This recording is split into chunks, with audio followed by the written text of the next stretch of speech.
when you have that sit down and you have this negotiation going on, you notice any serious negotiation between conflicting parties is never broadcast. Every time there's a serious, like if there's a family conflict and you really need to resolve it, the door has to be closed. The adults are talking in the room. They need to figure something out. There's, back room in the court where the arbitration needs to take place.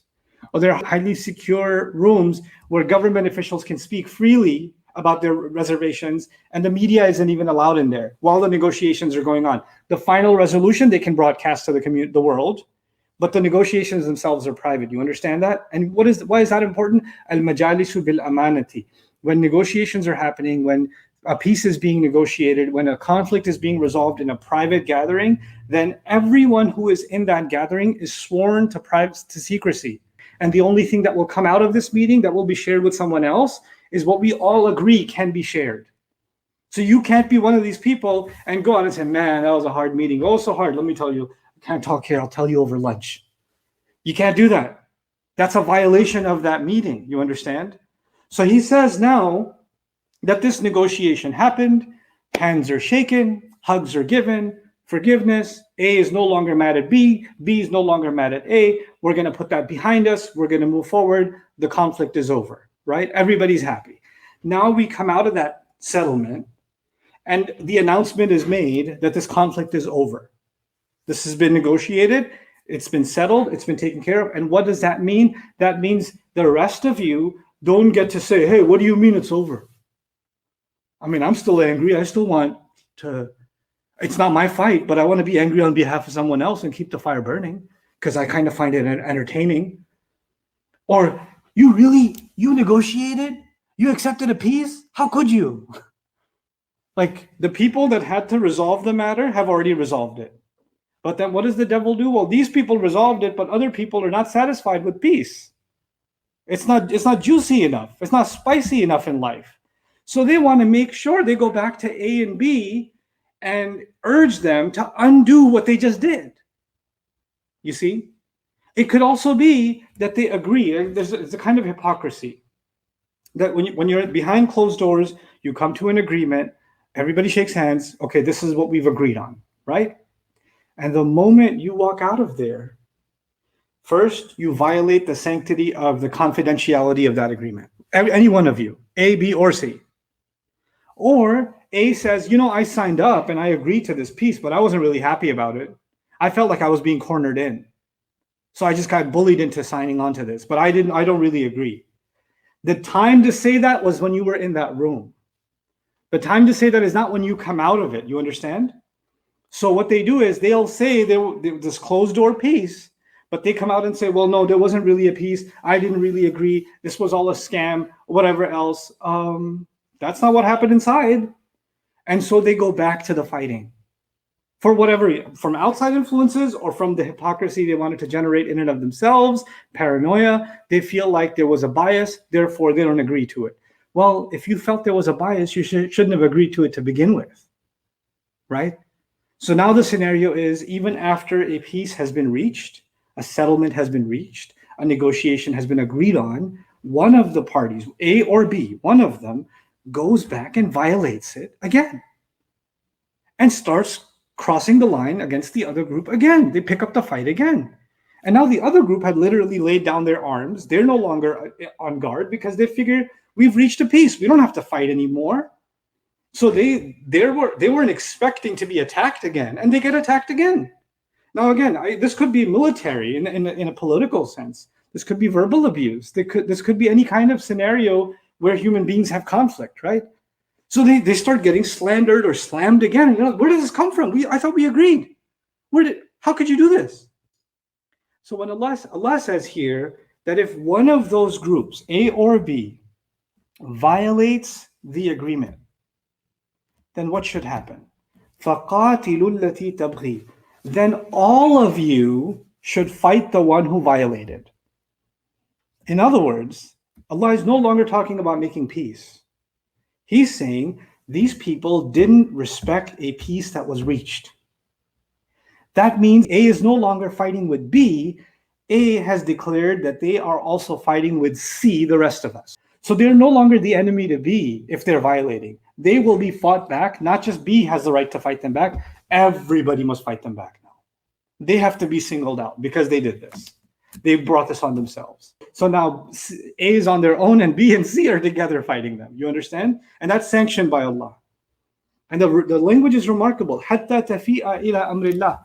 Until the group that rebelled, the group that violated the peace, the group that went back on its word after shaking hands, until they return to the command of Allah. It's incredible language because a negotiated peace is something that is reached by human back and forth. 3 groups of human beings were talking to each other, trying to reach a settlement. But once people in good faith reach a settlement, Allah stamps it as His own divine verdict. Violating that is violating the command of Allah. Like they're not violating an ayah of the Quran. They're not violating a commandment in the Quran. They're violating the agreement that they themselves reached. Do you understand? So what does that teach us in the Quran? When people in good faith agree on something, then violating that is actually a crime against God.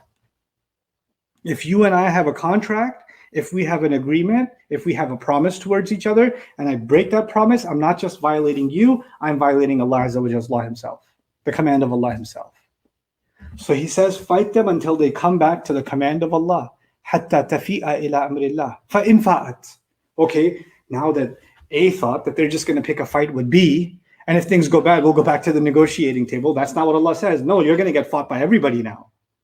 You're going to get slammed by everybody. So they back off and say, okay, we're backing up. We want peace again. Right? So the ones who were acting criminally, now they say they want peace again. What should you do in this case? Allah says, فَأَصْلِحُ بَيْنَهُمَا. Then now make peace between them again. But then you're like, we already tried that. We did that and they went back on it. And always Allah is saying, it's like almost Allah asking us to be gullible, right? So you want to bring them back on the table, negotiate it again. What's to say they won't break it again? But Allah adds a different clause this time. The next time you bring them to the table, the next time you bring them to sit down and discuss how are we going to reach a peace, Allah says, فَأَصْلِحُوا بَيْنَهُمَا بِالْعَدْلِ. He adds 2 things. Make sure you make peace between them this time with justice. And adl can also mean open justice. And what does that mean? It's no longer closed door. It's a public hearing. Everybody gets to hear every side. Every part of the process is now public.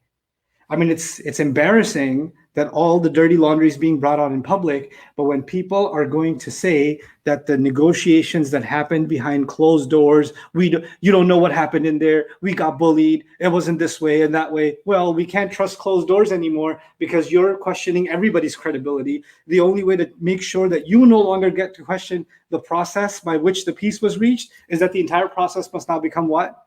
Transparent. The whole thing should be publicly done with justice, like in an open courtroom kind of thing.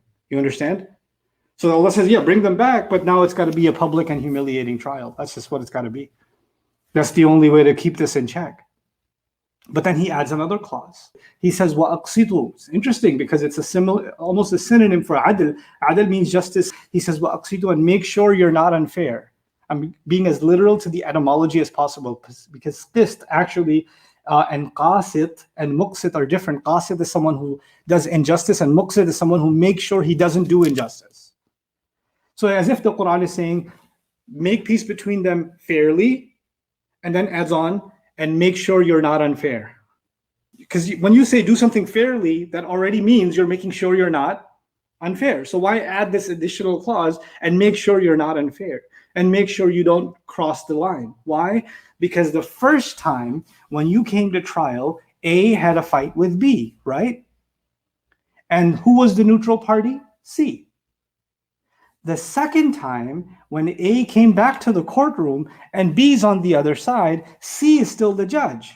But this time C is mad because C already sat in that place, already reached an agreement, and A broke the rules, right? So this time C is not sitting there on the judge's chair, neutral. C is sitting in the judge's chair, upset. And who are they upset at, A or B? They're upset at A because they broke the rule. And then Allah even sanctioned them that you as C, along with B, are going to go fight A. I know this sounds like the alphabet algebra, but keep up with me. So now the judge is actually angry at the one that they just fought. And as they started getting fought, they said, no, no, no, no, no. Okay, let's make peace again. Let's make peace again. So now, as you're sitting there, there is lots of room for emotional bias against them. They're almost criminal or not innocent, guilty, unless they can prove they're innocent. You see, when you come into a courtroom, you assume innocence on both sides. But now the judge himself or herself or the group knows these people are criminal to begin with. So the entire process of justice, which is predicated, it depends on the assumption that the person you are trying is going to be assumed innocent until there is explicit proof that they are what? Guilty. Until that's the case. You cannot have that preconceived notion about them. Now your experience with these people has made you think of them as a criminal, rightfully so. But that means that even other matters in which they may be right, listen to this carefully, you are not going to give them that right because you've already labeled them as a criminal. Therefore, they don't have rights like the rest of us do.